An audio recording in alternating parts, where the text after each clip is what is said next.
স্ত্রী আসলে মায়েদের সাথে থাকতে চান না। কেন? কারণ তারা অনেক ডিস্টার্ব করেন, বিরক্ত করেন, ইত্যাদি ইত্যাদি। তো এক্ষেত্রে শরিয়ার বিধান হলো, সন্তান হিসেবে আপনি মা বাবার কাছে যাবেন, সেবা করবেন, লোক দিয়ে সেবা করার ব্যবস্থা করবেন, এটা আপনার কর্তব্য। কিন্তু স্ত্রীকে আপনি বাধ্য করতে পারেন না যে আপনার মা বাবা খারাপ আচরণ করে তারপরে সেখানে পড়ে থাকতে হবে। এই অধিকার আপনার না যে আপনি তাকে এটা বাধ্য করবেন। তবে স্ত্রীর এখানে একটা কর্তব্যের ব্যাপার আছে, নৈতিক দায়িত্বের ব্যাপার আছে। সেটা হলো যে স্বামী আমার ভরণ পোষণ সবকিছু দেয়, সবকিছু খেয়াল রাখে। স্বামীর মা বাবার আচরণে কষ্ট হলেও যদি আমি একটু সহ্য করি, কেন? স্বামীর দিকে খেয়াল করে যে স্বামী খুশি হয় তার মা বাবার প্রতি, যতটুকু সামর্থ্য কুলায়। এখানে আননেসেসারি তাকে চাপ নিতে বলছি না, যতটুকু সামর্থ্য কুলায় যদি করতে পারেন সেটা হবে সবচেয়ে ভালো, সেটা করা উচিত।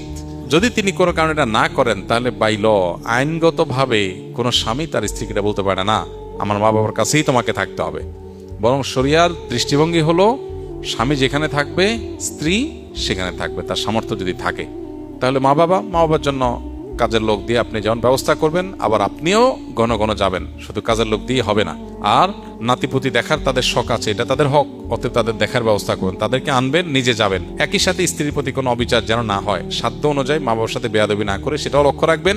আবার স্ত্রীকেও বোঝানোর চেষ্টা করবেন, মা বাবার হয়ে ওজর খাই করার চেষ্টা করবেন।